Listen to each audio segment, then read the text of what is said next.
ప్రభుత్వ ప్రధాన కార్యదర్శి విజయానంద్ పదవీ కాలం మరో 3 నెలలు పొడిగించారు. వచ్చే ఏడాది ఫిబ్రవరి వరకు ఆయన చీఫ్ సెక్రటరీగా కొనసాగుతారు. మార్చి నుంచి కొత్త సీఎస్గా సాయి ప్రసాద్ బాధ్యతలు చేపడతారు. ఏపీ ప్రభుత్వ ప్రధాన కార్యదర్శి విజయానంద్ పదవీకాలం ఈ నెలాఖరుతో ముగియనుంది. ప్రస్తుతం చీఫ్ సెక్రటరీగా ఉన్న సాయి ప్రసాద్ ప్రధాన కార్యదర్శిగా బాధ్యతలు స్వీకరిస్తారని అందరూ ఆశించారు.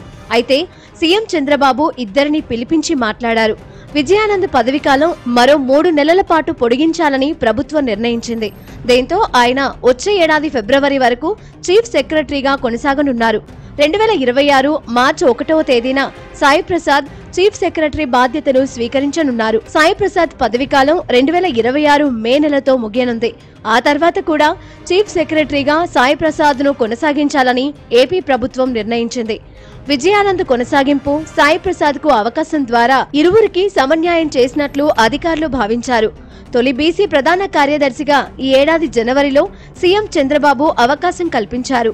విజయానంద్ సమర్థత, అనుభవాన్ని గుర్తించి 3 నెలల పాటు పదవీకాలం పొడిగించారు.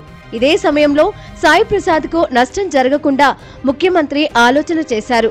సాయి ప్రసాద్ కు మార్చిలో ప్రధాన కార్యదర్శిగా అవకాశం ఇవ్వడంతో మరో 9 నెలల పాటు పొడిగింపు అవకాశాలు ఉన్నాయని ప్రభుత్వ వర్గాలు చెబుతున్నాయి. సమర్థత, సీనియారిటీలో ముందున్న ఇద్దరు అధికారులను గౌరవించేలా ముఖ్యమంత్రి చంద్రబాబు నాయుడు నిర్ణయం తీసుకున్నారు.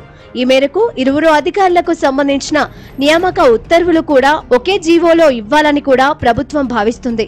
విజయానంద్ పదవీకాలం పొడిగింపుతో పాటు వచ్చే ఏడాది మార్చి నుంచి సీఎస్ గా సాయి ప్రసాద్ ను నియమించబోతున్నట్లు ఒకే జీవో ఇవ్వాలని నిర్ణయించారు.